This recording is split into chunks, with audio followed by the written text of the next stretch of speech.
Imagine a family so powerful, so feared, that for nearly a century the law itself bent to their will, until everything collapsed in blood and betrayal. South Carolina. A quiet low-country town wrapped in Spanish moss and secrets. The air hums with cicadas. The marshes glisten under a heavy summer sun. And behind the genteel southern charm, one family ruled it all, the Murdaws. For over 80 years, the Murdaw dynasty wasn't just respected. They were the law. 3 generations of Murdaw men served as solicitors, prosecutors, across a sprawling 5-county district. Their word carried the weight of a gavel. If they wanted you convicted, you went to prison. If they wanted you free, you walked. No questions asked.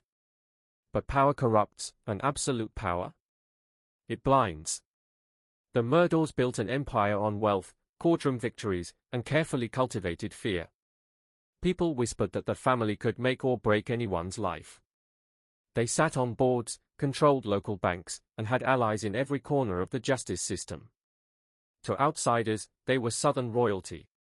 To insiders, they were untouchable. Yet behind the polished portraits and oak-paneled offices, cracks were forming. Strange accidents. Murmurs of cover-ups. Unsolved deaths that trailed in their shadow like ghosts. A house of cards, towering higher and higher, but waiting for one violent gust to send it crashing down. And that gust came, in blood. But before we reach the infamous murders of Paul and Maggie Murdaw, before the opioid scandals, the staged shootings, and the shocking trial that riveted the world, we have to go back. To understand how this dynasty fell, we must first see how it rose. Picture the courtroom in the 1950s, Randolph, Buster, Murdaw Sr. commanding the room with his booming voice. Jurors hanging on his every word. A reputation built not just on legal brilliance, but on intimidation. The Murdaw name became synonymous with winning, no matter the cost. Generations followed the same path. Power handed down like an heirloom watch. By the time Alex Murdaw, the man at the heart of this scandal, entered the stage, the family already owned South Carolina's justice system. Or so it seemed. With every case they won, with every favor they demanded, enemies multiplied. Resentment simmered. Families whispered about injustices, about victims silenced, about lives ruined. The Low Country was a powder keg, and the Murdaws were playing with matches. They thought they were invincible. But history would prove them dead wrong. Because soon, the first body tied to their downfall would wash ashore, and the dynasty's dark secrets would no longer stay buried. They said the Murdaws had it all: power, wealth, respect. But in the shadows of the South Carolina marshes, death was already circling their dynasty. The Low Country isn't just land, it's atmosphere. Salt in the air, humid nights so thick they cling to your skin, and silence broken only by the croak of frogs and distant gunshots echoing across fields. It's a place where tradition runs deep, where families carry secrets like heirlooms. And for the Murdaws, those secrets were heavier than gold. Locals whispered of strange tragedies around the family. Fatal accidents that didn't quite add up. Lawsuits that mysteriously vanished. Names of victims that faded from the news too quickly. Each time, the Murdaws walked away untouched, while ordinary people whispered behind closed doors, "You don't go up against them. You just don't." But destiny has a way of collecting debts. The dynasty's first cracks began to show in the late 2010s. Alex Murdaw, the red-headed lawyer with the famous last name, was living large, wealth, family, hunting lodges, a sprawling estate known as Moselle. To outsiders, his life was southern perfection, but inside, financial trouble was brewing. Cases mishandled. Money missing. Addiction whispering in his veins. And as Alex's grip loosened, his son Paul was gaining a reputation of his own. The kind of reputation that makes parents wince when they hear his name at a party. Wild. Reckless. Shielded by his last name. Bar fights, drinking binges, dangerous stunts, every time, his family swooped in to clean the mess. Every time, justice looked the other way. Some locals swore Paul was untouchable. That the cops would literally avoid pulling him over. That if you crossed him, you weren't crossing a teenager, you were crossing a dynasty. Alex himself was rumored to carry secrets darker than corruption, whispers of debts owed, addictions hidden, and enemies made in places too dangerous to ignore. The low-country air grew heavy, as if the marsh itself knew something was coming. Then came the night that changed everything. The night of the boat crash. A single violent accident that would rip the mask off the dynasty and set in motion the blood-soaked unraveling of their empire. 6 young friends on a boat. Alcohol. Darkness. And one fateful impact that would claim a life, and expose the cracks in the Murdaugh family's untouchable throne. February 24, 2019, what started as a night of laughter on the water turned into a nightmare that would shatter the illusion of the Murdaugh dynasty forever. It was cold on Archer's Creek that night, the kind of biting chill that seeps through jackets and stings the skin. 6 young friends boarded the Murdaugh family's boat. The air smelled of salt and gasoline, the engine rumbling as laughter mixed with the sound of clinking bottles. Among them was Paul Murdaugh, drunk, reckless, and untouchable. Witnesses later recalled Paul was belligerent, slurring his words, fighting with his girlfriend. His friends begged him to stop driving. Let someone else take the wheel. But Paul, emboldened by alcohol and the Murdaugh name, refused. His grip on the wheel wasn't just about control of the boat, it was about control of everyone around him. Paul allegedly switched clothes that night, slipping into an alter ego friends called Timmy, a darker, meaner version of himself that came out when he was drunk. Security cameras later revealed the group had stopped at a convenience store, Paul buying more alcohol despite already being dangerously drunk. The creek was narrow, black as ink, the boat slicing through water like a knife. The wind howled. Friends shouted for Paul to slow down, their voices cracking with panic. But the boat only sped faster, bouncing violently, every second dragging them closer to disaster. Then, impact. The crash echoed like thunder through the low-country night. The boat slammed into a bridge piling, sending bodies flying, screams piercing the darkness. Blood. Broken bones. Chaos. When the water stilled, one girl was missing, Mallory Beach. Her friends searched frantically, voices hoarse from screaming her name into the black water. Flashlights darted across the marsh. But Mallory was gone, swallowed by the current. And here's the chilling part, while friends sobbed and police scrambled, Paul Murdaugh staggered on shore, smirking, unbothered, muttering that his family would get him out of this. Wait. What? A girl was dead, and Paul already believed he was untouchable. In the days that followed, Mallory's body was found 5 miles downstream. A small-town funeral. A family broken by grief. And behind the tears, the community's rage ignited. For the first time, the Murdaugh name wasn't just whispered with power, it was screamed in anger. Justice for Mallory lit up social media. And as the world turned its gaze toward Paul Murdaugh, the dynasty's dark empire began to crumble. The moment Mallory's body vanished beneath the black waters of Archer's Creek, a different kind of machine roared to life, not the boat's engine, but the Murdaugh family's power. A machine built to silence, to distort, and to protect their own at any cost. At the hospital that night, survivors were bloodied, bruised, and traumatized. Nurses rushed to treat broken bones, cracked ribs, and concussions. The smell of iodine filled the air, screams echoing down sterile hallways. Yet even here, in the chaos of tragedy, the Murdaugh name carried more weight than the cries of the injured. Police officers arrived, but instead of zeroing in on Paul, the obvious driver, the investigation blurred. Confusion was manufactured. Witness statements conflicted. Some officers allegedly refused to write reports or left out Paul's name entirely. And standing in the shadows? Alex Murdaugh and his powerful circle, already pulling strings. Survivors claimed that law enforcement officials tried to pin the crash on anyone but Paul. At one point, another friend's name was floated as the driver, despite everyone knowing Paul had been behind the wheel. Hospital staff later testified that Alex and Randolph Murdaugh stormed the ER that night, pressuring doctors and nurses, demanding access to the injured teens, not to comfort them, but to control the narrative. The pressure was suffocating. Officers allegedly avoided giving Paul a proper sobriety test, even though his blood alcohol level was sky high. Evidence disappeared. Key details slipped into silence. It was as if the justice system itself bent backward to shield the dynasty's troubled air. But the community wasn't blind. Rumors spread like wildfire. Parents whispered at church. Social media posts flooded timelines with one phrase, "Justice for Mallory." And here's the wait. What moment? Paul wasn't immediately arrested. Despite eyewitness accounts, despite his blood alcohol level, despite Mallory's death, he walked free, smiling, protected by the iron wall of his last name. The outrage was electric. Locals who had once feared the Murdaurs now turned against them. Candlelight vigils for Mallory drew hundreds. Online, TikTok and Facebook lit up with fury, memes, and damning commentary. For the first time in nearly a century, the Murdaur dynasty wasn't invincible, it was on trial in the court of public opinion. But the cover-up was only the beginning.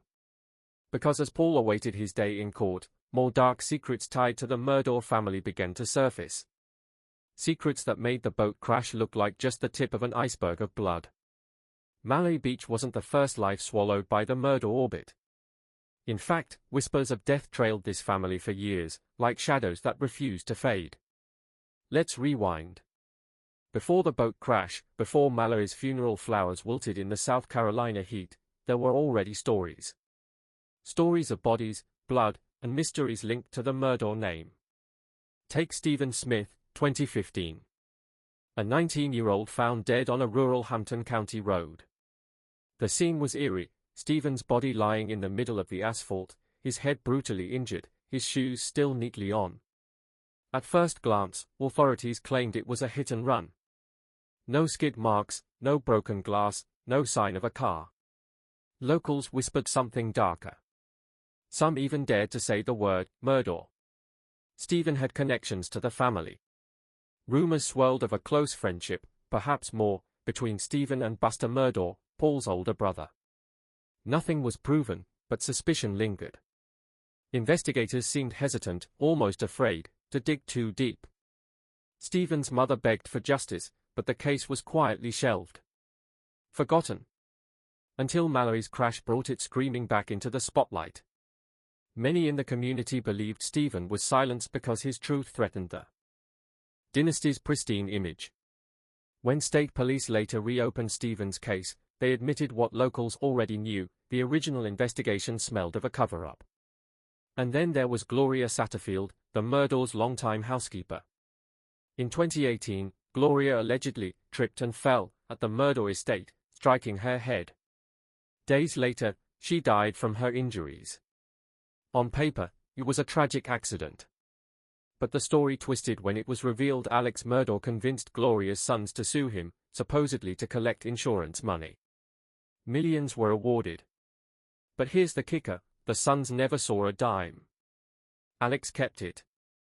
The pattern was undeniable, death, tragedy, money, silence. Again and again. By the time Mallory's name was etched in marble, the community could no longer ignore the ghosts that surrounded the Murdaurs. Stephen. Gloria. And now Mallory. Each death felt less like coincidence and more like a curse trailing the dynasty. Wait. What moment? Every time someone connected to the Murdaurs died, the truth seemed to vanish, twisted, buried, or bought off. And as Paul awaited trial for Mallory's death, pressure mounted. The whispers grew louder. How many people had to die before the dynasty's grip finally broke? The answer was closer than anyone realized, because soon, the blood would spill inside the family itself. For the first time in a century, a Murdaur was cornered. And the golden shield of his last name? It was starting to crack. Paul Murdaur, barely 20, wasn't just another reckless kid anymore. He was the face of a scandal, the accused driver in the boat crash that killed Mallory Beach. His mugshot, pale and smirking, spread across news outlets like wildfire. The dynasty's untouchable air was suddenly on display for the whole world to judge. But here's the thing, Paul didn't act like a man haunted by guilt. Friends described him as cocky, dismissive, even joking about the crash. His nickname, Timmy, the meaner, drunker alter ego, followed him like a ghost. And while Mallory's family grieved, Paul lived free on bond, his trial repeatedly delayed, his life largely untouched. Each court delay wasn't just a scheduling hiccup, many suspected it was intentional, a stalling tactic by the murderers to let outrage cool and memories fade. Social media did the opposite. TikTokers, Facebook groups, and online sleuths kept the pressure alive. Hashtags like #JusticeForMalay exploded, refusing to let the case slip quietly into the past. Inside the murder estate, tension simmered. Paul clashed with his father, Alex, whose own demons, financial secrets, opioid addiction, were beginning to spiral out of control. Maggie, Paul's mother, was reportedly torn, protecting her son while quietly fearing the storm brewing around them. And in the town of Hampton? The dynasty's grip on respect was slipping. People who once whispered now spoke openly. They can't keep protecting him forever. One day, it'll catch up to them. But here's the wait. What moment, even as Paul faced trial, more details of his reckless behavior surfaced. Videos of his partying, stories of violent fights, witnesses who claimed he laughed about being untouchable. Every revelation fueled the anger, not just at Paul, but at the system that had allowed him to keep walking free. The low-country air was thick with tension. The weight of past deaths, Malay's tragedy, and Paul's arrogance pressed on the family like a curse. The dynasty wasn't just being questioned, it was being hunted by its own ghosts. And then came June 7, 2021. A night when gunshots echoed across the Mazel estate, shattering the silence, and marking the bloodiest twist yet in the Murdaugh family's dark saga. Weeks after Nancy's funeral, her sister Carol was sorting through old family boxes when she stumbled on something chilling, a folded, dirt-stained envelope with Nancy's name on it. Inside was a letter. The handwriting was shaky, desperate, almost rushed, but undeniably Nancy's. The letter spoke of people following me, of strange cars outside the house at night, and of being watched every time I drive into town. But here's where it gets insane. The letter was dated 3 days before her disappearance. Nancy had never mentioned this to anyone. Not to her sister. Not to her co-workers. Not to her closest friends. She carried this secret in silence. Why? Was she afraid people would dismiss her fears as paranoia, or was she protecting them from whoever was after her? The more Carol read, the more terrifying it became. One line stood out above all. If something happens to me, it wasn't an accident. They wanted me gone. When investigators got their hands on the letter, they were stunned. It suggested premeditation, surveillance, and possibly a conspiracy. But just as quickly as it was logged into evidence, the letter vanished from the police file. To this day, no one knows where it went, or who made sure it disappeared. Nancy's family swears the letter was real. Some locals whisper that it's still out there, tucked away in someone's attic, waiting to be found. Others believe it was destroyed by the very people Nancy feared were watching her. One thing is certain, that letter wasn't just a cry for help, it was a death note from the past, proving Nancy knew her end was near. And yet, it raised more questions than answers. Who was watching her? Why was she marked? And how many others might have been silenced the same way? This wasn't paranoia anymore. This was evidence of a stalker, a predator, or something darker. The Appalachian mystery had just taken a sinister turn. Just when Nancy's case seemed to fade into silence, a local bartender came forward with a story that shook the small Appalachian town. He swore that 3 nights before Nancy vanished, she had walked into his bar, pale and visibly shaken. She ordered 1 drink, barely touched it, and kept glancing toward the door.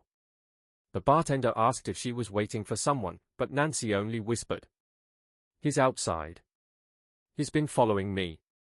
When pressed, she refused to say more. She paid in cash, left quickly, and as she walked out, the bartender swears he saw a man step out of the shadows across the street. Tall. Broad shoulders. A cap pulled low. He didn't enter the bar. He didn't say a word. He just stood there, watching. But here's where it gets chilling. When police asked the bartender to describe this mystery man, he couldn't. Not fully. He said it was like looking at a blur. He remembered the outline, the stance, the way the man smoked a cigarette under the streetlight, but his face. Blank. Erased from memory. Some locals began to whisper that Nancy wasn't just being followed, she was being hunted. And whoever this man was, he knew how to stay invisible. Even more disturbing, another witness later came forward claiming to have seen the same shadowy figure near Nancy's house the night she disappeared. So who was he? A jealous ex? A hired hand for something bigger? Or just a stranger passing through? The problem is, no record of this man was ever logged. No composite sketch. No official police file.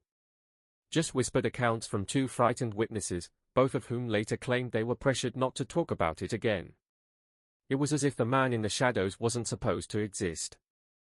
And yet, his presence lingers over the case like a ghost, the faceless hunter who may have been the last person to ever see Nancy Dean Morgan alive. If the faceless man was just a rumor, then what happened next made it terrifyingly real. The bartender who first spoke out about seeing Nancy being followed, he suddenly changed his story. When local reporters pressed him for details, he backed down, claiming he must have been mistaken. His tone was flat, his eyes distant, like someone had rehearsed the words for him. But behind closed doors, his friends told another story. They said he'd started receiving anonymous phone calls at night. No words, just heavy breathing, then a click. Others swore they saw unfamiliar trucks parked outside his house, engines idling, lights off. And then, one morning, he was gone. His car was found abandoned at the edge of the woods. The keys were still in the ignition. His wallet and jacket were on the passenger seat. But the man himself? Vanished without a trace. Police chalked it up to a man leaving town under stress. But the townsfolk whispered something darker, that he had been silenced. That he had seen too much. Wait. What? Two disappearances, both tied to the same faceless figure. Coincidence, or cover-up? Even creepier, the second witness, the one who claimed to have seen the shadowy figure outside Nancy's home, also went quiet. They refused to talk, avoided interviews, and eventually moved out of North Carolina altogether. It was as though anyone who got close to identifying this mystery man either disappeared, or was forced into silence.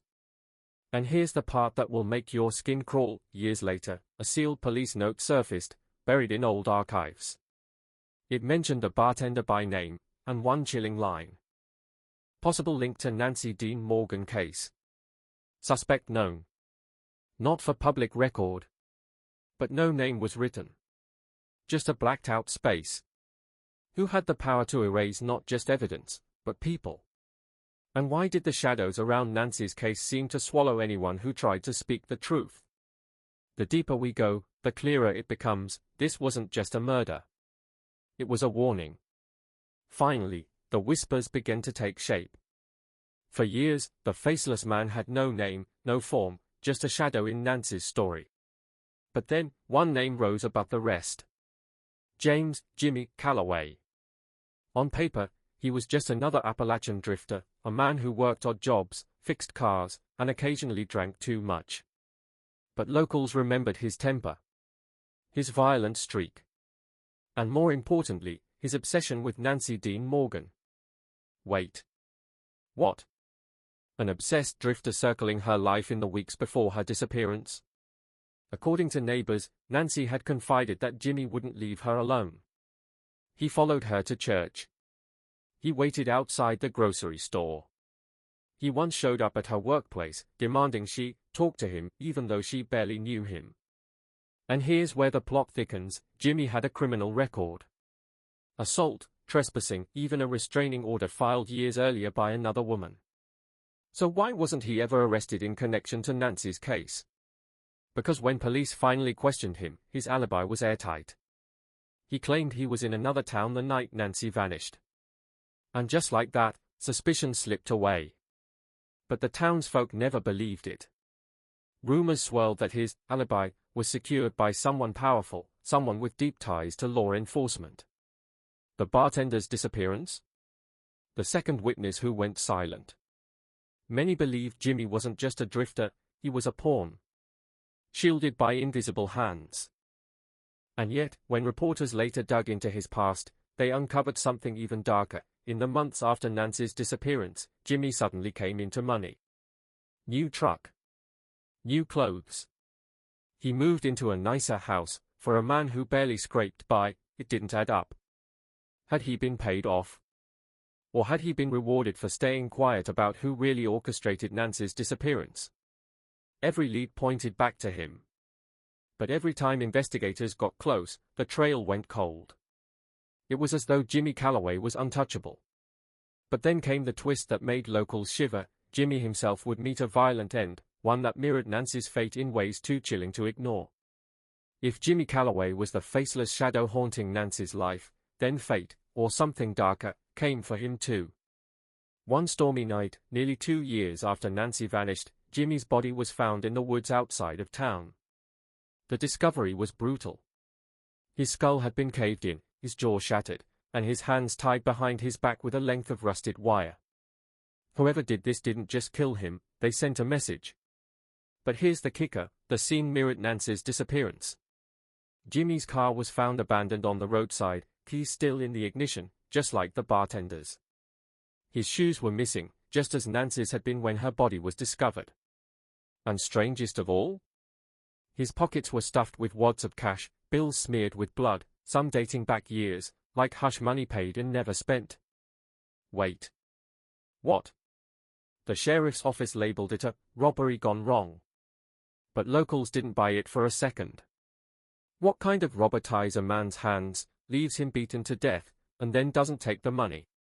It was as if Jimmy's death wasn't about theft at all. It was about silencing him. Some whispered that he had started talking, maybe to a reporter, maybe to someone who promised protection. Others claimed he had grown paranoid, ranting in bars that Nancy's ghost was after him, that she wouldn't let him sleep.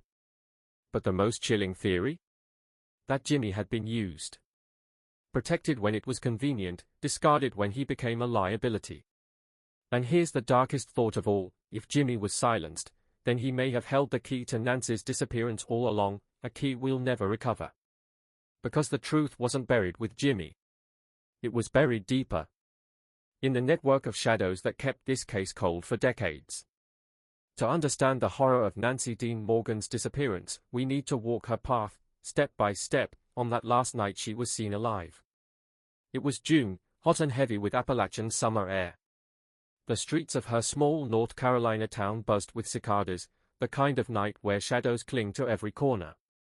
Nancy, just 23, left her friend's house around 10:30 p.m.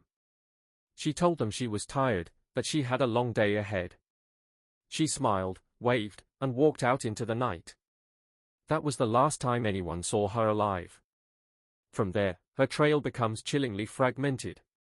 A neighbor swore they saw her car parked just 2 blocks from her home, but when Nancy never walked through her front door, alarm bells rang. And then came the detail that turned a mystery into a nightmare. Nancy's car was found the next morning at the edge of a logging road. The door was ajar. The keys dangled from the ignition. Her purse sat on the passenger seat, untouched. Not a single item missing. Wait. What? A young woman vanishes, but her belongings are left behind, untouched. As if she stepped out of the car willingly. The grass around the car was flattened, like there had been a struggle. Cigarette butts, not hers, littered the ground. Tire tracks suggested another vehicle had pulled up behind her. But here's the most haunting clue. Nancy's shoes were found 30 feet away in the woods. Neatly placed side by side. This was no robbery. No random attack. Whoever took Nancy knew her, lured her, or forced her into that second car. And that's where the trail ends. No screams were heard. No body was found for days. Just silence, until the mountain air carried the stench of death. Her body was later discovered in a shallow grave, her wrists bound, her life stolen with cold precision. It wasn't just a murder. It was a message. And the question burned through the town, who hated Nancy enough, or feared her enough, to erase her this way. Days turned into a week, and whispers turned into dread. The search for Nancy Dean Morgan stretched deeper into the Appalachian woods, until one afternoon, a hunter stumbled onto something that would scar the town forever. The smell hit him first, that sickly, unmistakable odor of decay. Following it, he pushed through brush and briars until his flashlight caught a shape in the dirt. At first, he thought it was a mannequin. Pale. Still. Too perfect. But as he got closer, his stomach dropped. It was Nancy.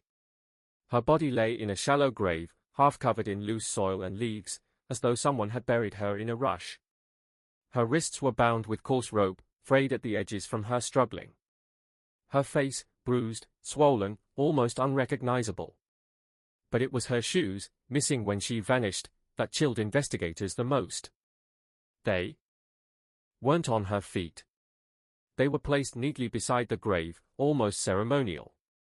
Wait. What? Whoever killed her didn't just want her gone. They wanted her found, but on their terms. The autopsy revealed she had been strangled, her final moments stolen in silence. No defensive wounds on her arms, which led some to believe she had been overpowered by someone she trusted, or someone who caught her completely off guard. But the detail that haunts this case most? There were no signs of robbery. No sexual assault. No motive that made sense. Just violence for the sake of silencing. The hunter who found her never shook the image. He told reporters years later that sometimes he still hears the forest the way it was that day, dead silent, like the trees themselves were holding a secret. And when word spread through town that Nancy's body had been found, everything changed. Fear spread like wildfire. Mothers locked their doors. Fathers walked their daughters home from church. People stopped talking to neighbors. Everyone was a suspect. Because if Nancy could be taken, bound, and buried in their own backyard, then no one was safe. But one chilling question echoed louder than the rest: who wanted Nancy silenced, and why? When news of Nancy Dean Morgan's body spread through the Appalachian Valley, it didn't just break hearts, it tore the community in half. At first, there was grief. Vigils were held, candles lined the church steps, and hymns echoed through the mountains at night. But grief quickly turned to suspicion. Neighbors eyed each other differently. Conversations that once took place on porches now died in whispers behind locked doors. Wait. What? A murder so brutal it made an entire town afraid of itself? Yes, because Nancy wasn't just any young woman. She was known. She was trusted. She was loved. And the fact that she had been silenced so violently meant one thing: the killer wasn't a stranger. The killer was among them. The sheriff's office urged calm, promising a swift investigation. But behind closed doors, rumors spread like wildfire. Some swore they saw a strange truck near Nancy's street the night she vanished. Others whispered about her ties to certain local men with power, men who wouldn't want their secrets exposed. And soon, the gossip wasn't just about Nancy. It was about each other. Families accused neighbors. Friends turned cold. Long-standing feuds reignited. The entire town split into camps, those who believed Nancy was the victim of a jealous lover, and those who were convinced something much bigger, darker, was at play. Even the church wasn't safe. At Sunday services, preachers spoke of sin, of evil in their midst. Eyes darted across pews. Who was guilty? Who was lying? And who was next? The paranoia grew so heavy that some families packed up and left town altogether, unwilling to raise children in a place where silence felt like complicity. And here's the detail that made it worse: police refused to release key evidence. Autopsy details were kept quiet. Witness statements were lost. Leads dried up without explanation. To the townsfolk, it felt less like an investigation, and more like a cover-up. Wait. What? A murdered young woman, a town falling apart, and law enforcement clamping down on the truth. It was as if the message wasn't just aimed at Nancy. It was aimed at the entire community: stay quiet, you could be next. That's when fear turned into anger. And in that anger, some residents started digging on their own, desperate to uncover who really killed Nancy, even if it meant tearing apart their own community. Because the truth wasn't just hiding in the shadows anymore. It was sitting in plain sight. When Nancy's body was pulled from that shallow grave, the townsfolk thought answers would finally come. But the forensic evidence only raised more questions, and pointed to something far darker. First, the rope around her wrists. Investigators noted it was tied in a professional knot, the kind used by loggers and farmhands. But when samples of the rope were tested, they weren't preserved properly. By the time state labs got them, contamination made results useless. Wait. What? Evidence from the crime scene mishandled on day one? And that was just the start. The cigarette butts found near Nancy's car were collected, but the police claimed they were misplaced before testing for DNA or fingerprints. Years later, when cold case detectives revisited the files, they discovered those cigarette butts had simply vanished from the evidence locker. Even the autopsy carried disturbing gaps. The coroner noted signs of strangulation, but left out key details. Was it by rope? By hand? By wire? No official record was ever made. It was as if someone didn't want the exact method of death written down. But the most damning forensic twist? Soil samples taken from Nancy's clothing showed traces of lime, a substance often used to speed up decomposition and mask odors. Yet there was no lime anywhere near the shallow grave. Which meant Nancy's body had likely been moved. Wait. What? Someone killed her elsewhere, then buried her in the woods later? If that's true, the crime scene wasn't the real scene at all. It was a dump site. The townsfolk had suspected incompetence. But now, it felt like something worse, intentional tampering. Why else would cigarette butts disappear, soil samples go untested, and autopsy notes remain vague? The chilling conclusion grew harder to ignore. The investigation wasn't just botched. It was being controlled.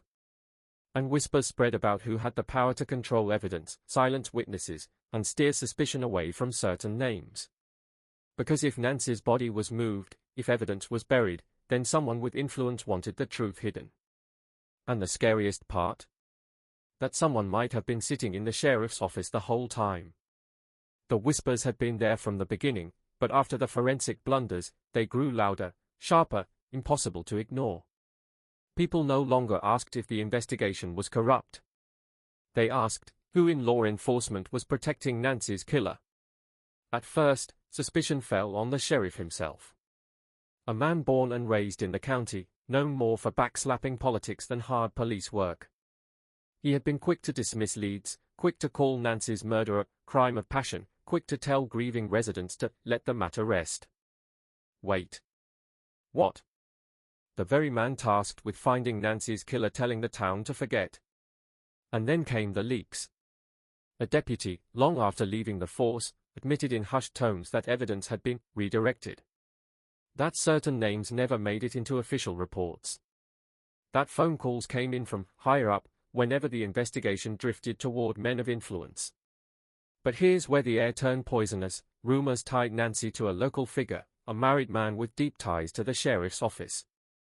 Some claimed she had been romantically involved, others whispered she had discovered secrets too dangerous to speak aloud. Either way, the connection would have given the sheriff motive to bury the case in silence. The town began to fracture even more. On one side, families who trusted law enforcement, clinging to the belief that their sheriff would never betray them. On the other side, those convinced he was shielding the real killer, maybe even ordered the cover-up himself. And then came the most chilling detail. The official police report listed Nancy's cause of death as strangulation. But an early draft of the report, uncovered years later in an archive box, described something different: ligature marks consistent with wire. That line had been crossed out. Replaced. Sanitized. Wait. What? If someone rewrote the truth on paper, what else had been erased? The townsfolk no longer trusted the men in uniform. Parents warned their children never to talk to deputies. Families began locking their doors not just against neighbors, but against the very people sworn to protect them. It was as though the sheriff's badge had turned into a mask, hiding not justice, but complicity. And if the killers had the law on their side, then the townsfolk realized something terrifying: they would have to uncover the truth themselves. When trust in the sheriff's office collapsed, the townsfolk made a decision that would forever change the story of Nancy Dean Morgan. They would investigate her death themselves. It began quietly, whispers exchanged in church pews, scraps of notes passed in folded envelopes, late-night meetings in barns and basements. Housewives, mechanics, farmers, even teenagers, ordinary people turned into detectives. They called themselves nothing, but locals began to whisper about the watchful ones. Armed with notebooks, tape recorders, and sheer determination, they retraced Nancy's steps. Who she saw. Where she went. Who seemed nervous after her disappearance. They knocked on doors the deputies ignored. They dug through county records. Some even snuck into the woods at night, searching for overlooked evidence with lanterns. Wait. What? A secret network of neighbors doing the work law enforcement refused to touch. And they weren't just guessing. They began to uncover things. One farmer swore he saw Nancy's car being followed by a dark pickup days before her death. A schoolteacher claimed she overheard a deputy warning a man to keep his mouth shut about the night she vanished. And then came the most shocking piece, a forgotten receipt from a local hardware store, time-stamped just hours before Nancy disappeared, showing a purchase of rope, the same kind used to bind her wrists. The name on the receipt? Blacked out when it surfaced years later. But early whispers tied it to someone close to the sheriff's office. And here's where it turned dangerous. Members of the watchful ones began to notice they were being followed. Strange cars idling near their farms. Phone calls in the night, nothing but silence on the other end. One woman came home to find her front door wide open, her kitchen table knife stabbed into the wood. This wasn't just about Nancy anymore. It was about intimidation. Fear. Control. But the amateur sleuths refused to stop. Because the deeper they dug, the clearer it became, Nancy had stumbled onto something much bigger than a jealous lover or a crime of passion. And if the sheriff wouldn't expose it, maybe the town itself would. The deeper the watchful ones dug, the more one name kept resurfacing, not whispered once, but again and again, like an echo running through the town's veins. The Whitaker family. On the surface, they were pillars of the community. Old money. Landowners. The kind of family whose portraits lined the courthouse walls, whose donations built church wings, whose influence reached into every corner of the county. But beneath the polished image, their reputation carried shadows, whispers of bootlegging in the Prohibition days, shady land deals, and a knack for making problems disappear. And Nancy? She had been seen with one of them. Wait. What? The murdered woman tied to one of the most powerful families in town. Witnesses claimed she was spotted talking late one evening outside the courthouse with Thomas Whitaker Jr., the youngest son, charming, married, and reckless. Some said it was just a conversation.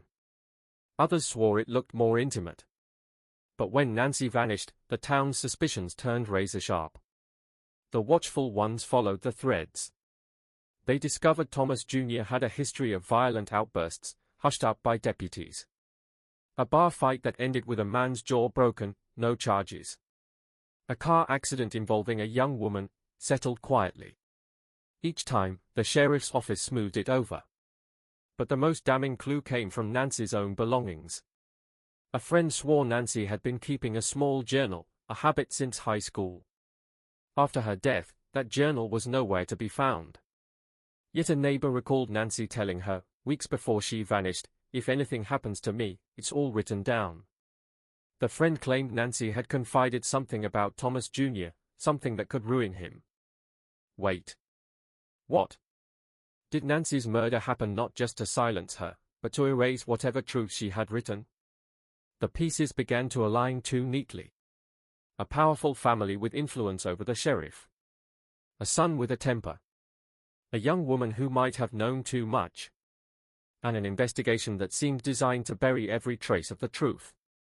But here's the chilling twist: when the watchful ones pushed too hard, members of the Whitaker family began to push back. One sleuth's barn mysteriously caught fire. Another received a letter slipped under her door with just 4 words, "Leave it alone now." The Whitakers weren't just suspects anymore. They were untouchable. And if Nancy's murder was tied to them, then the whole town was trapped in their grip, forced to live with the knowledge that justice wasn't just blind, it was gagged. Is the thunder that follows. Because when the watchful ones pulled at Thomas Whitaker Jr.'s threads, they didn't just find gossip, they uncovered something that shook the very bones of the town. It started with an old friend of Nancy's who finally broke her silence. She claimed Nancy had been terrified in the weeks before her disappearance, whispering about a secret too dangerous to say out loud. That secret? A pregnancy. Wait. What? The rumor spread like wildfire. Nancy was unmarried, independent, and fiercely protective of her reputation. But if she was pregnant, and if the father was Thomas Whitaker Jr., it would have been a scandal big enough to shatter the Whitaker dynasty. Their wealth, their respectability, their iron grip on the town, all burned away in one revelation. The watchful ones chased this lead with desperate urgency. One recalled that Nancy had visited a doctor in a neighboring county, a doctor known for being discreet about women's troubles.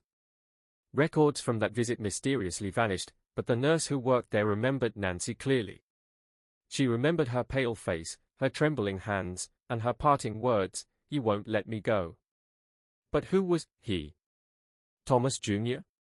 Or someone else inside the family? As if ripped straight from a Gothic tragedy, more shadows fell into place. A clerk at the courthouse swore he saw Nancy arguing with Thomas Jr. in the weeks before her death. He described her voice, sharp with fear, shouting, "I won't be silenced." Hours later, Thomas Jr. was seen with scratches down his arm. He claimed it was from farm work. The clerk never believed it. But here's the darkest twist of all. A local undertaker, speaking years later, revealed something strange about Nancy's burial. He said her body arrived under strict orders, no public viewing, no delay, no questions. Her coffin was sealed before most of the town could even pay respects. Why? What was being hidden inside that box? The Whitakers, of course, denied everything. They dismissed the rumors as small-town gossip, cruel to spread after a tragedy. And with their power, they had the sheriff, the papers, and even the preachers echoing their version of events. But for the watchful ones, the pattern was too clear. Nancy had known something dangerous, something tied to Thomas Jr. and possibly his unborn child. Her silence wasn't coincidence. It was arranged. And the longer the Whitakers covered their tracks, the louder one question echoed across the mountains: was Nancy's murder not just about passion or rage, but about bloodlines and legacy? The day had finally come. The courtroom in Walterboro, South Carolina, was packed wall to wall. Wooden benches creaked under the weight of curious locals, reporters with buzzing cameras, and family members clutching tissues as if preparing for a funeral. This wasn't just a trial, it was theater, and Alex Murdaugh, the once untouchable patriarch of a powerful dynasty, was now the lead actor in a play of his own downfall. The air was heavy, thick with the faint scent of pine cleaner and nerves. Outside, protesters and supporters clashed in heated whispers, "He's guilty as sin. They are framing him." The whispers followed Alex as deputies led him in, shackled but upright, dressed in a dark suit that seemed to hang off his frame. His once confident stride had turned stiff, mechanical, like a puppet pulled by invisible strings. Wait. What? The prosecution wasted no time dropping their opening bombshell, phone records placing Alex at the kennels on the Murdaugh estate minutes before Maggie and Paul were shot. For months, Alex had insisted he hadn't been there. But technology, the silent witness, said otherwise. The jury shifted, pens scribbled, and Alex's jaw clenched as though swallowing knives. The defense, however, wasn't going down without a fight. They painted Alex as a grieving father, broken by opioids, hounded by debt, yet still capable of love. They claimed he was a victim of a rush to judgment, a scapegoat for a community desperate for someone to blame. Their words dripped with emotion, and at times, jurors leaned in, caught between pity and suspicion. But every detail the prosecution laid out hit like a drumbeat, the pattern of shell casings matching Alex's weapons, the chilling sound of his voice captured in Paul's final moments, the staggering financial fraud he admitted to committing against clients who trusted him. Each revelation was another stone stacked onto the mountain of guilt. Cameras zoomed in on Alex's face. At times he sobbed, shaking violently in his seat. At others, he stared into space, his expression unreadable, like a man rehearsing different masks. The audience wondered, were these real tears, or just another performance? By the end of the day, the tension in that courtroom felt explosive. Reporters filed stories calling it South Carolina's trial of the century. The Murdaugh name, once whispered with reverence, was now spat with disgust. And the question lingered like smoke after a gunshot: would Alex's lies finally catch up with him, or would his dynasty find a way to cheat fate one last time? The jury wasn't ready to decide. But the audience, millions watching online, scrolling through TikTok breakdowns and Twitter threads, was already hooked. A shocking witness was about to take the stand, someone no one expected, and their testimony could unravel everything. The crowd hushed as the bailiff announced the next witness. The sound of shoes clicking against polished wood echoed like gunfire in the silent courtroom. A woman stepped forward, her face pale but determined, eyes fixed straight ahead as if afraid to look at Alex. Gasps rippled through the benches. This wasn't just any witness.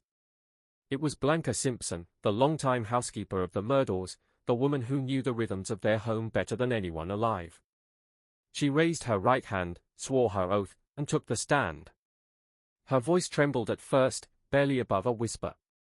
But when she began to speak, her words cut sharper than any prosecutor's blade. Blanca painted a picture of the Murdaugh household after Maggie and Paul's deaths, describing how Alex had approached her with chilling precision. "He told me what clothes I should say Maggie was wearing that night," she said, eyes darting nervously toward the defense table. The courtroom froze. Wait. What? Alex, in the days after his wife and son were murdered, had been coaching witnesses, trying to shape the narrative before the truth could come out. The prosecution leaned in. "So you're saying Mr. Murdaugh instructed you to lie?" Blanca nodded. "Yes." He was insistent. The jury scribbled furiously. Reporters typed like their keyboards were on fire. Even the judge shifted in his seat, his expression betraying the weight of her testimony. This wasn't just suspicion anymore, it was manipulation laid bare in front of the world. But Blanca wasn't done. She spoke of Alex's behavior in the days following the murders, pacing, muttering, phone always in hand, as if orchestrating some unseen performance. She described the strangeness of him appearing calm one moment and collapsing into sobs the next.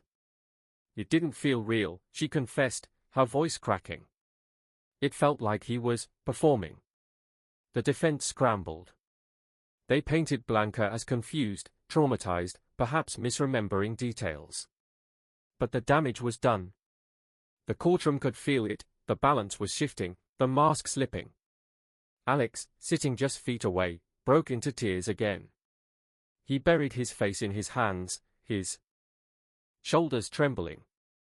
Was it grief? Fear? Or the dread of being caught in his own web? The audience outside wasn't convinced anymore. Social media erupted, TikTok edits of Blanca's testimony spread like wildfire, hashtags like #MurdaughTrial and #JusticeForMaggie exploded. Millions weren't just watching, they were judging. By the time Blanca stepped down, the courtroom felt like it had tilted. For the first time, the dynasty's power seemed fragile, its empire of influence crumbling under the words of a woman who had simply told the truth. Just when the prosecution thought they had the upper hand, a new piece of evidence emerged, something so chilling, it could silence even Alex's tears. The courtroom lights seemed harsher that morning, beams of white glaring down like interrogation lamps. Everyone sensed something was coming.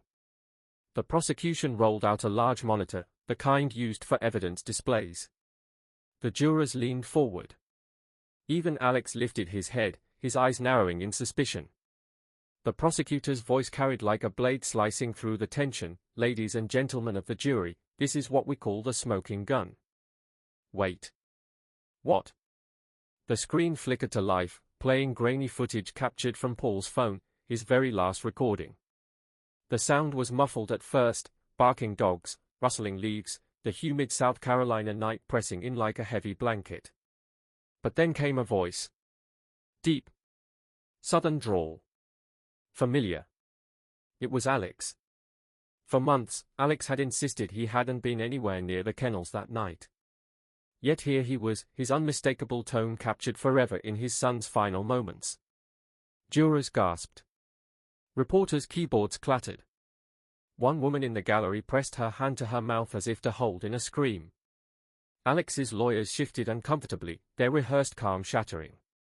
The defense had fought tooth and nail to downplay his presence, but technology had betrayed him. This wasn't hearsay. This wasn't speculation. It was cold, hard proof. And it didn't stop there. The prosecutor zoomed in on ballistic evidence, shell casings from the murder scene matched to weapons owned by the Murdaugh family. The eerie consistency painted a grim picture. Maggie and Paul weren't murdered by some stranger in the night. The killer had used weapons from their own home. The scent of fear filled the courtroom. Jurors exchanged glances, their faces pale. Alex sat motionless, his hands folded, but his foot tapped under the table, an unconscious drumbeat of anxiety. When he finally spoke to his attorneys, his lips barely moved, like whispers slipping from a ghost. The prosecution's narrative tightened like a noose. Alex lied about his whereabouts. Alex had the weapons.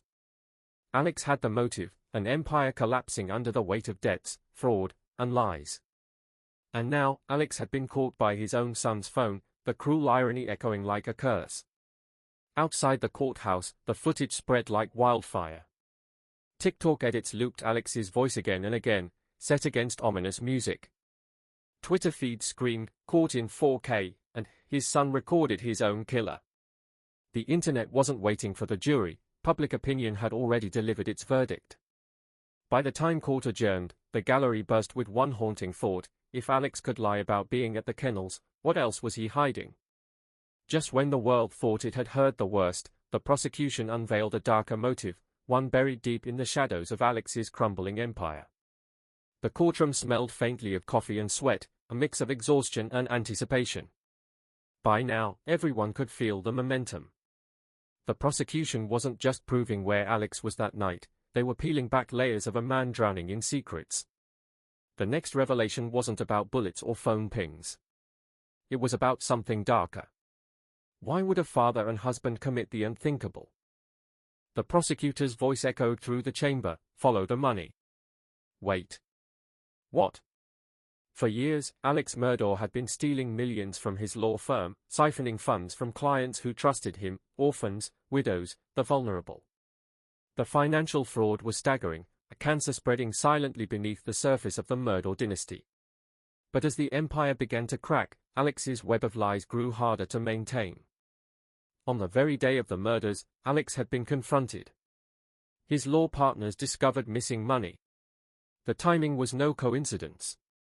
As prosecutors laid it out, the motive crystallized. Alex wasn't just fighting to save his reputation. He was fighting for survival. Maggie and Paul's deaths, they argued, were a calculated distraction, a way to buy sympathy, to delay exposure, to shield himself from the avalanche of consequences crashing down. Jurors leaned forward, eyes wide. The idea was almost too grotesque to comprehend. Could Alex really have slaughtered his own family to cover up financial crimes? But the evidence spoke volumes. Records showed Alex's schemes unraveling in the months leading up to the murders. He owed millions. His law firm was circling. Lawsuits piled up. He was a king standing on quicksand, and the more he thrashed, the deeper he sank. Alex sat stone-faced, jaw locked tight. Occasionally, he'd scribble notes, sliding them to his attorneys, his pen trembling slightly. To the jury, it was impossible to ignore. This wasn't just grief. It was fear. And then came the whispers. The prosecution pointed to a chilling pattern. The Murdaugh name, once synonymous with power, had long been shielded from accountability. Were these murders simply the breaking point of a dynasty accustomed to bending the law? The gallery buzzed with unease. Social media exploded with theories. TikTok sleuths pieced together timelines, YouTube creators dissected bank records, Reddit threads asked the unthinkable: was Alex willing to kill his own flesh and blood to protect his empire of lies? By the end of the day, the courtroom felt suffocating. Motive was no longer a question of speculation, it was a portrait of desperation, painted in fraud, greed, and deceit. But just when the prosecution thought they had revealed the darkest truth, Alex himself would take the stand, and no one was prepared for what he would say. The courtroom doors creaked open, and the air shifted.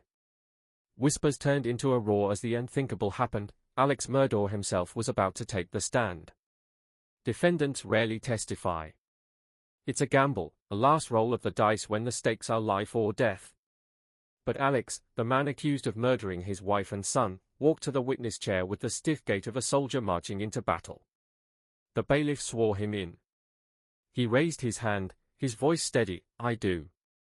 The silence that followed was suffocating. Even the hum of the fluorescent light seemed to fade. Everyone leaned forward. His defense attorney asked the first question, and Alex's transformation began. He sobbed, tears streaking his face, his words catching in his throat. "I would never, ever, hurt Maggie and Paul," he cried, his voice cracking. He painted himself as a broken man, shattered by grief, torn apart by loss. His hands shook as he reached for tissues. His shoulders heaved with every word. Wait. What? Within minutes, the jury watched a performance so raw, so emotional, that some were visibly moved.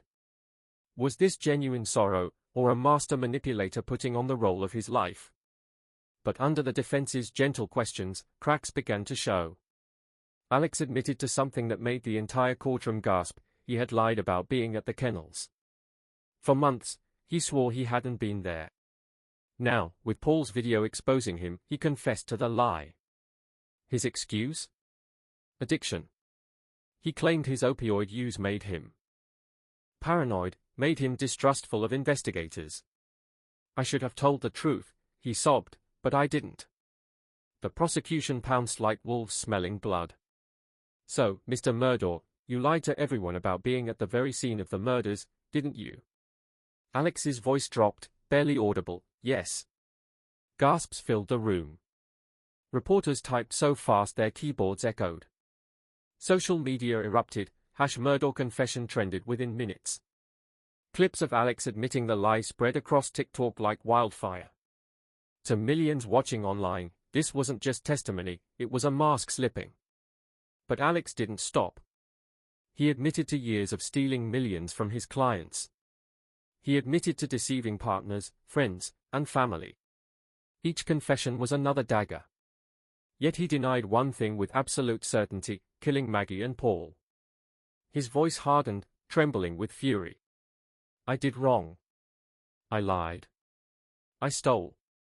But I did not kill my wife and son." The jury sat frozen, caught between pity and suspicion. Was this the broken man he claimed to be, or a predator willing to sacrifice everything to save himself? By the end of the day, no one in that courtroom felt sure of anything. But one thing was undeniable: Alex Murdaugh had gambled with the truth, and the stakes had never been higher.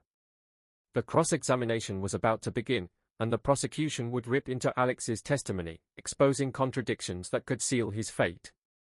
The next morning, the air in the courtroom was electric. Spectators squeezed onto wooden benches, reporters clutched their pens like weapons, and jurors braced themselves for what everyone knew was coming: the cross-examination of Alex Murdaugh. The prosecutor rose slowly, like a hunter circling prey. His voice was calm at first, deceptively soft. "Mr. Murdaugh," he began, "you've admitted to lying about the most important detail in this case, haven't you?" Alex's jaw tightened. "Yes, sir. I lied about being at the kennels." The prosecutor leaned in, his words slicing like a scalpel. "And you lied to investigators. You lied to your family. You lied to your law partners. You lied to your friends. Isn't that true?" Alex's face flushed. His voice wavered. "Yes. I did." "Wait. What?" The prosecutor slammed his hand on the podium. "So why should this jury believe you now? If you lied then, why not now?" The courtroom gasped. Jurors scribbled furiously. The gallery murmured, restless. Alex gripped the armrest of the witness chair as if holding onto the last piece of solid ground. His face crumpled into practiced grief, but his voice cracked under the relentless pressure. The prosecutor pulled out one dagger after another, the millions Alex stole from vulnerable clients, the fabricated stories to cover his financial crimes, the trail of deception stretching back decades. With each admission, Alex shrank in his chair, his empire reduced to rubble before the jury's eyes. Then came the chilling question, Mr. Murdaugh, isn't it true that the very day your law firm discovered your theft, your wife and son were murdered? The silence was deafening. Alex swallowed hard, his Adam's apple bobbing like a stone sinking. That's not why this happened, he stammered. The prosecutor pounced. But it's quite the coincidence, isn't it? Your lies caught up to you that very day. And suddenly, Maggie and Paul are dead.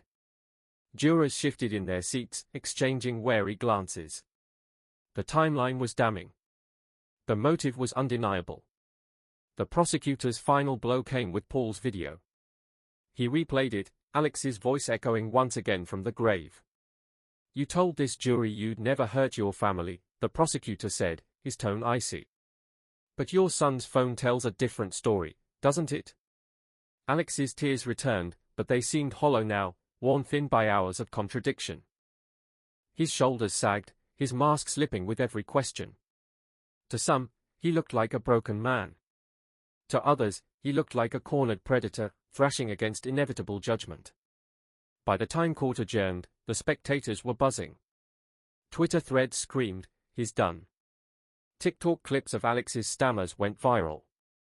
The world wasn't just watching anymore, they were convicting him in real time. With Alex dismantled on the stand, the jury's deliberation loomed. But the verdict would shock even the most cynical observers. The courtroom was silent. Days of testimony, weeks of revelations, months of nationwide obsession, all of it came down to this moment. 12 jurors filed into the deliberation room, carrying the weight of history on their shoulders. They weren't just deciding Alex Murdaugh's fate. They were delivering judgment on a dynasty that had towered over South Carolina for a century. Inside the chamber, the air was thick, the clock ticking like a drumbeat. Jurors spread out stacks of notes, replayed testimony in their minds, and whispered their doubts. One juror tapped a pen nervously, another stared at the ceiling as if searching for answers. The question was simple, guilty or not guilty, but the path to that answer was tangled in lies, tears, and shadows. Wait. What? According to later interviews, deliberation didn't take long. Less than 3 hours. For some jurors, Alex's lies about being at the kennels were the breaking point. If he lied about that, one said, he could lie about anything. For others, it was the financial fraud, the mountain of deception that stretched far beyond one tragic night. Piece by piece, the puzzle aligned into one chilling conclusion. When the jury re-entered the courtroom, the world seemed to hold its breath. Reporters froze mid-keystroke, cameras locked in place. Alex sat at the defense table, his eyes scanning the jurors' faces, desperate for a flicker of mercy. His family sat behind him, pale and trembling, waiting for the hammer to fall. The forewoman stood. Her voice was steady, but the words sliced through the silence like a blade. We, the jury, find Richard Alexander Murdaugh guilty of the murder of his wife, Margaret Murdaugh. We, the jury, find Richard Alexander Murdaugh guilty of the murder of his son, Paul Murdaugh. Gasps rippled through the gallery. Some wept. Others nodded grimly. The once untouchable titan of Hampton County now stood exposed, condemned, shackled not just by iron cuffs but by the truth itself. Alex closed his eyes, his face drained of all color. No sobs this time, no theatrics, just the hollow stillness of a man whose lies had finally run out. Deputies moved in, the clink of chains echoing through the chamber like a final verdict. The judge's words followed swiftly, for the murders of Maggie and Paul Murdaugh, I sentence you to life imprisonment. The gavel struck. The dynasty shattered. Outside, the courthouse erupted. Crowds chanted, news crews swarmed, social media ignited. TikTok feeds filled with clips of the verdict, Twitter hashtags blazed, #Murdaugh verdict, #Justice for Maggie and Paul. Millions cheered, others debated, but all agreed on one thing: history had been made. For the first time in over a century, the Murdaugh name no longer meant power. It meant betrayal. It meant blood.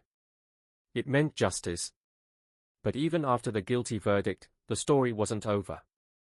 Darker secrets still lurked in the shadows, secrets that would keep the world talking long after Alex was locked away. In the 1920s, tucked away in the dense Appalachian foothills of Virginia, stood a settlement called Claremont. It wasn't on most maps, and the few who knew of it swore the community was self-reliant, secretive, and wary of outsiders.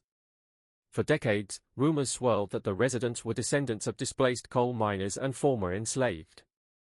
Families who built a refuge away from the exploitation of industrial towns.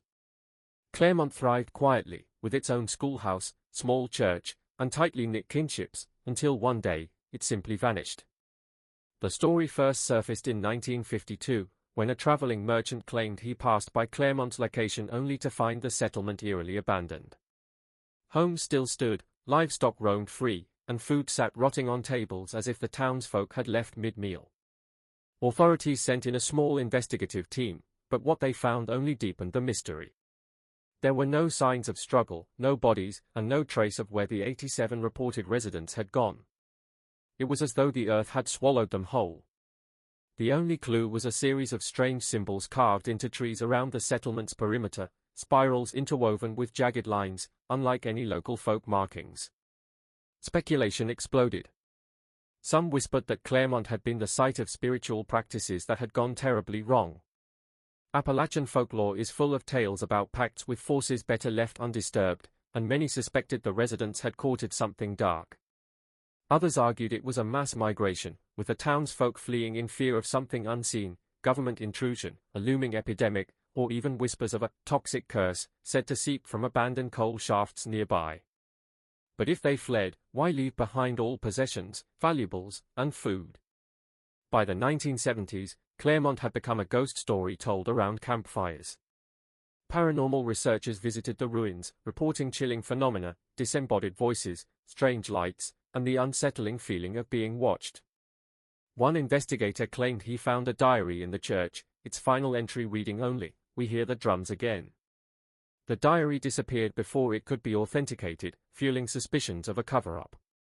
Locals insisted the government sealed off the area, citing unsafe terrain, but trespassers whispered of military vehicles stationed there at odd hours. Even today, Claremont remains a black hole in Appalachian history. No records of its founding exist in county archives, and the names of its supposed residents appear nowhere else. Was Claremont ever real, or was it a phantom settlement born of fear and folklore? Skeptics dismiss it as fabrication, but others believe the truth is buried in Appalachian soil, hidden behind silence and shadow. Some mysteries fade. Others linger. And Claremont, whether it was a town erased, or a curse fulfilled, continues to haunt the collective imagination of the mountains. Deep in the Appalachian Range of West Virginia lies the story of the Black Hollow Mine, a place that became infamous not for the coal it yielded but for the terror it left behind. In the early 1900s, miners digging into the mountain reported strange occurrences. The tunnels echoed with voices that didn't belong to any living man, and lanterns often flickered as if smothered by unseen hands. Yet, desperate for work, the miners pressed forward. Black Hollow was said to produce coal richer than any other shaft in the county, but it came at a terrible price. By 1912, accidents plagued the mine. Cave-ins, unexplained explosions, and men vanishing without a trace became routine. The most chilling tale came from survivor Thomas Rayburn, who swore he saw his fellow miner, Eli Thompson, dragged into the darkness by a shadow that moved like smoke but gripped like iron. When Thomas tried to intervene, his pickaxe shattered against stone as if the mine itself resisted rescue. Authorities dismissed his story as shock, yet Thomas never returned to work and spent the rest of his life warning others, that mountain isn't ours. It's theirs. In 1924, disaster struck. A shift of 46 miners descended into Black Hollow, but only 7 emerged alive. The survivors told fragmented stories, screams echoing in empty tunnels. Walls that seemed to close in, and an oppressive heartbeat pulsing through the rock. Officials attributed the deaths to a methane explosion, but no blast evidence was ever found. Strangely, the corpses retrieved bore no burns, only expressions of sheer, unexplainable terror frozen on their faces. Then came the cover-up. Locals whispered that company officials quickly sealed the mine, posting guards for weeks. Families of the dead demanded answers, but were offered hush money and vague explanations. By the 1950s, Black Hollow was erased from most maps, its location known only through faded accounts and oral history. Some claim the government quietly purchased the land, fencing it off as hazardous terrain. Yet hunters and trespassers report strange lights within the hills, like lanterns swaying deep underground where no man should walk. Folklorists tie the mine's horrors to older tales of the Cherokee, who spoke of sacred ground where malevolent spirits dwelled beneath the mountains. The miners, in their greed, may have disturbed something ancient and hostile. Even today, hikers near the alleged site recount hearing low, rhythmic thuds beneath their feet, as if the mountain itself still breathes. The legend of Black Hollow lingers not just as a ghost story, but as a warning. Some places are not meant to be claimed, and some wealth comes at the cost of lives, and perhaps souls. The coal has long been forgotten, but the whispers of the mountain remain, echoing forever in the dark. What if I told you, someone tried to warn the Murdaurs about their fate, and no one listened? In the weeks before the murders on Moselle Road, a mysterious figure kept appearing near the family's property. Locals described him as a tall man in a faded brown coat, standing by the roadside at dusk, staring toward the Murdaur estate. Some dismissed him as a drifter. Others swore he muttered strange warnings about blood in the house. The family, proud and dismissive as ever, ignored the whispers. But what if those warnings weren't just ramblings? What if they were prophecy? On June 2nd, just days before Maggie and Paul were gunned down, a farmhand claimed he heard the man say, "The dog will howl before the gun." That very night, the Murdaur's kennels erupted in restless barking, yet no intruder was found. Was it coincidence, or a chilling sign? Phone records later revealed that Alex Murdaur himself made multiple calls to neighbors around that time, asking whether they'd seen anyone strange lingering near the property. This detail was buried in the chaos of the trial, but it raises a question: did Alex fear someone was watching, or was he planting a narrative? The drifter vanished the very night of the murders. He was never identified, never questioned, and never seen again.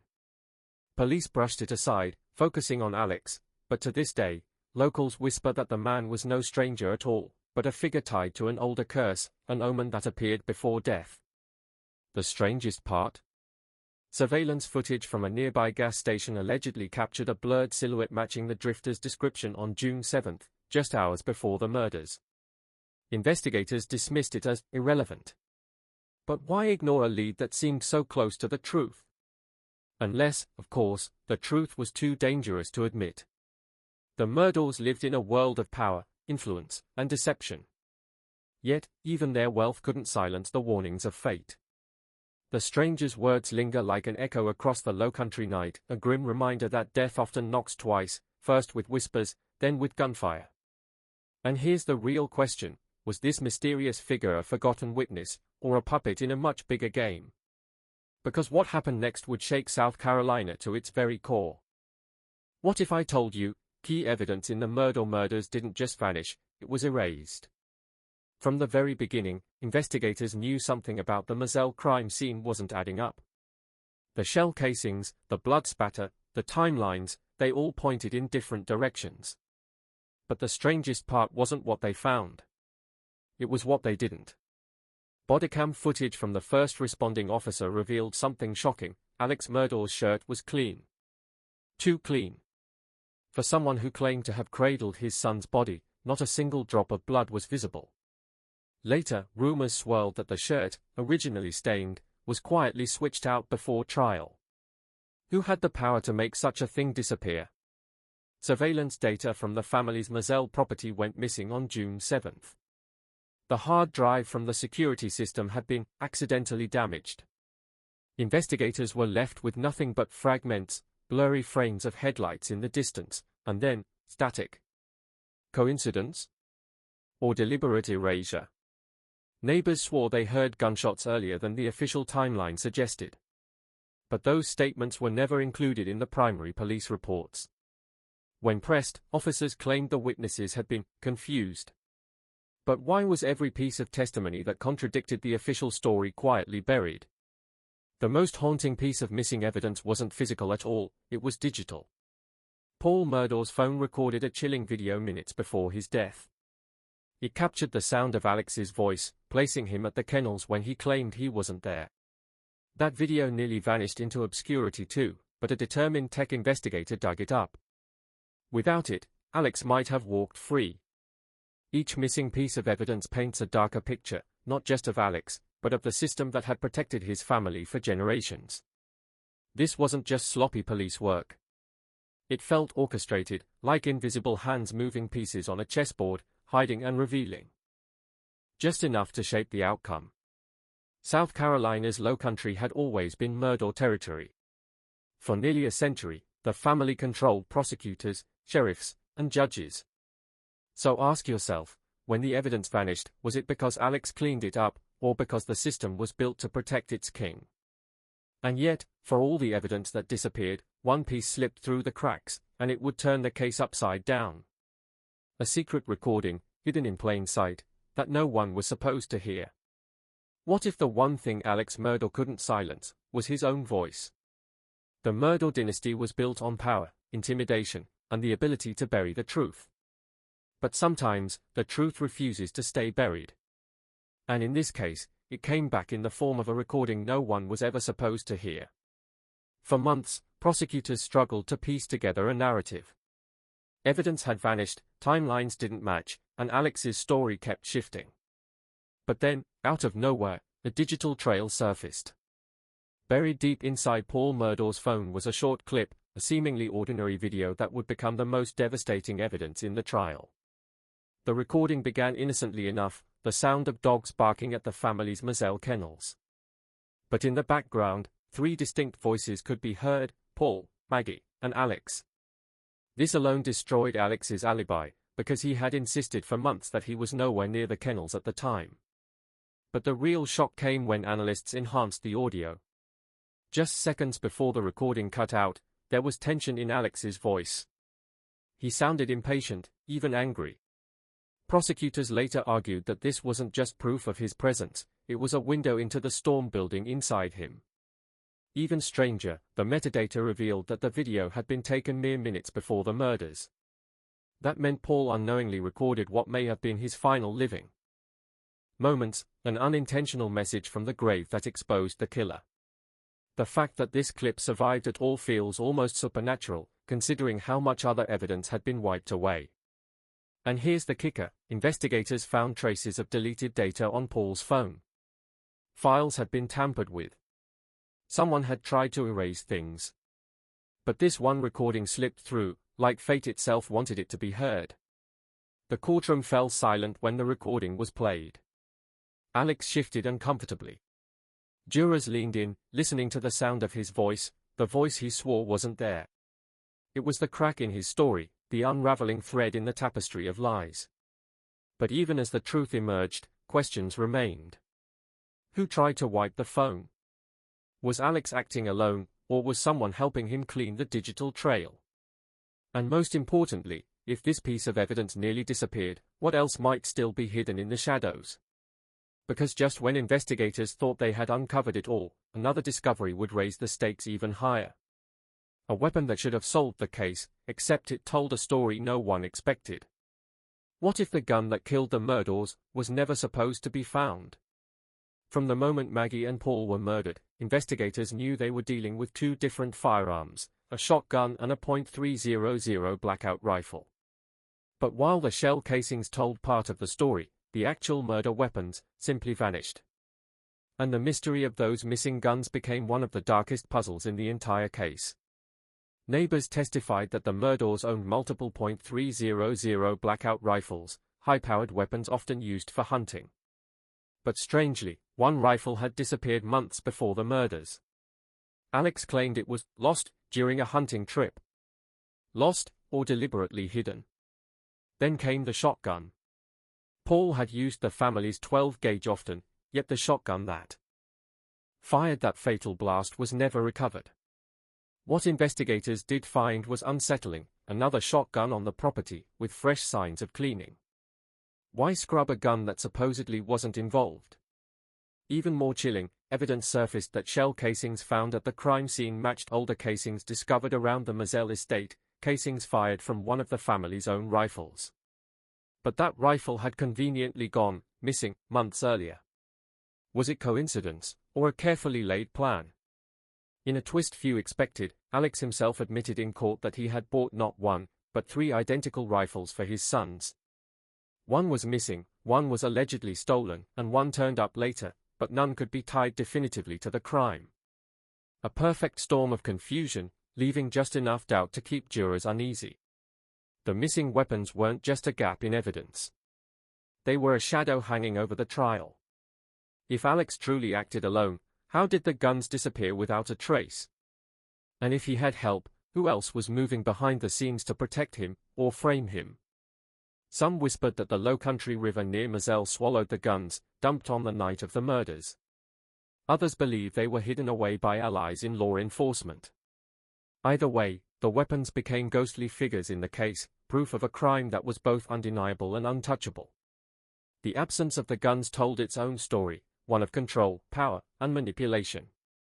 Alex had lived his whole life above the law, and even in the darkest hour, the system seemed to bend around him.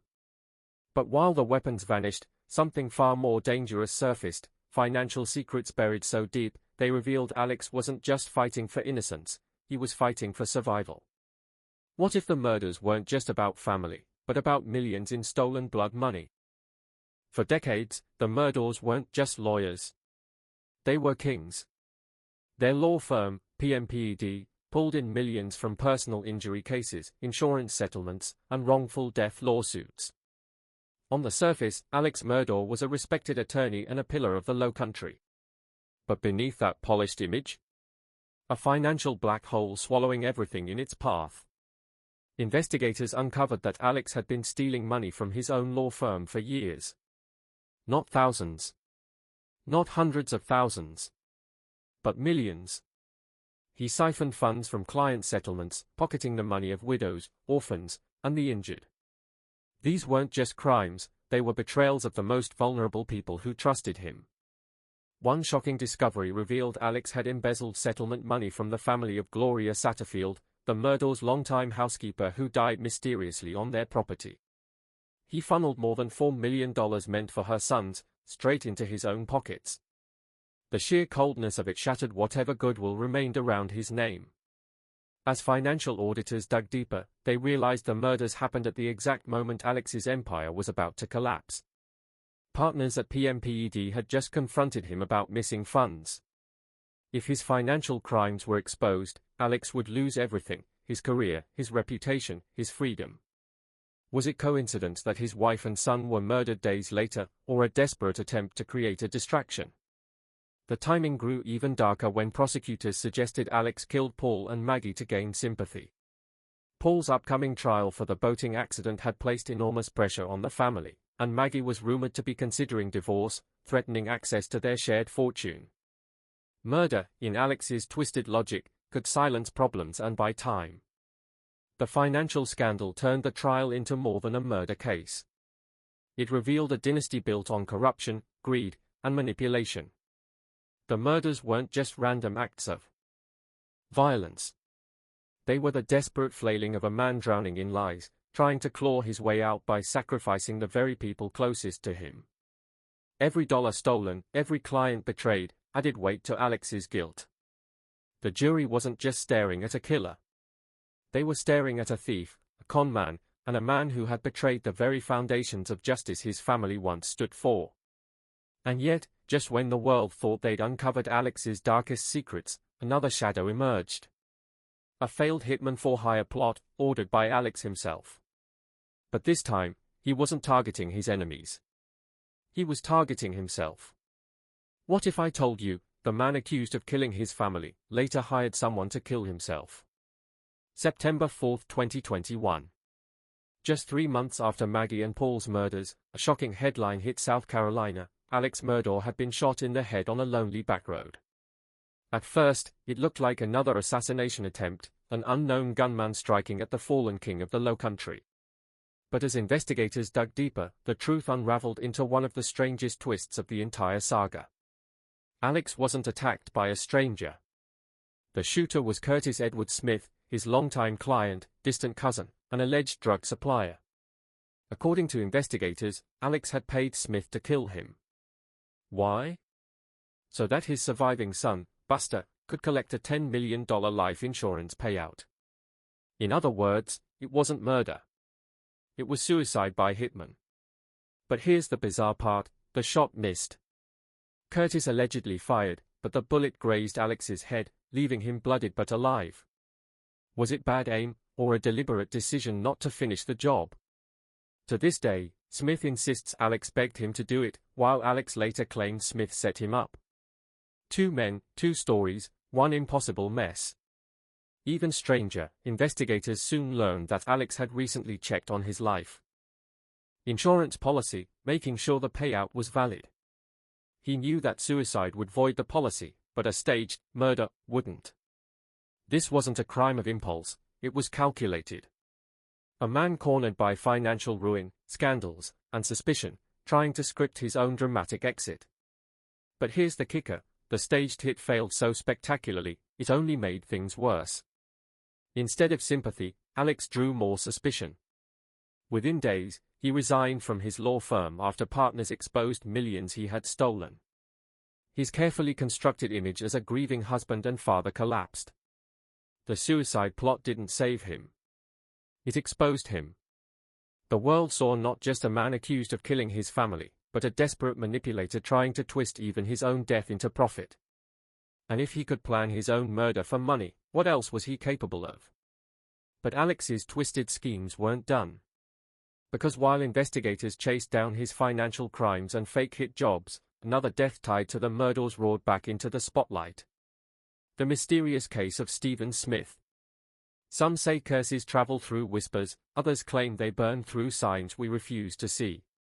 But what if a curse didn't scream through thunder or shadows, but through fire itself, fire that should have destroyed everything, yet left the most important piece untouched? In 1912, a farmhouse in the Appalachian backwoods caught fire in the dead of night. The flames roared with unnatural fury, devouring beams, doors, windows, and almost every piece of wood. By dawn, nothing stood but ash, except for a single object. Resting untouched on the charred mantel was a family Bible, its leather binding crisp and flawless, as though the fire had bowed before it. Villagers rushed to see this miracle, but what they found inside the Bible shook them even more. Between its pages were names, generations of the family, each one marked with the date of their death. But the last name, freshly inked, carried the date of the fire itself. Who wrote it? No one claimed responsibility. Yet that morning, the head of the household, a strong farmer who had survived the blaze, dropped dead on his porch. His name was the one written in the Bible. Coincidence? The villagers didn't think so. They whispered that the fire wasn't meant to consume the house, it was meant to reveal the cursed record hidden inside those sacred pages. Every family who owned that Bible afterward met similar fates. Sudden deaths, freak accidents, and houses reduced to ashes while the book remained untouched. To this day, no one knows where the Bible rests. Some claim it's locked away in a private collection, others say it vanished into the mountains. But the lesson lingers, sometimes the object you think protects you might be the very thing that seals your doom. So, ask yourself this, if you held a book that recorded your fate, would you dare to open it, knowing the last page might carry your name? Every story we've uncovered, every scream trapped in the wind, every house swallowed by shadows, every name etched into stone, points to one chilling truth: curses are not bound by time. They live as long as someone remembers them, as long as their whispers echo in the dark corners of our world. And here's the terrifying part, maybe, just maybe, by listening to these stories, you've already become part of them. Think about it. The Bell Witch still haunts Tennessee. The Hatfields and McCoys fought until bloodlines blurred. The cursed Bible of the Appalachians turned faith into fear. Each tale carries the same message: some things are too heavy for the human soul to bear, yet Too powerful to remain buried. The past doesn't stay in the past, it hunts. And if you ignore it, it finds a way to remind you. Now here comes the twist you weren't ready for. Historians claim every cursed object, every haunted site, is nothing more than superstition. But records don't lie. Whole families vanished. Villages collapsed. Generations crumbled into ash. Was it coincidence, or was it the weight of something darker? The skeptics say no curse exists. The believers say curses exist because you believe in them. But what if both are wrong? What if the curse isn't in the place, or the object, or even the ghost, it's in you, the moment you hear the story? Because here's the question you can't run from: if knowing about these curses gives them power, then aren't you cursed now too? The fire that spared the Bible. The whispers that never stopped. The graves that refused to stay closed. They've all been passed on, not through bloodlines, but through words. And tonight, you've carried them into your mind. That's how curses survive. They don't need flames. They don't need shadows. They only need one thing: memory. And now, you'll never forget. So the next time you hear footsteps when you're alone, or see a shadow move where no one stands, ask yourself this: is it your imagination, or is it the curse remembering you?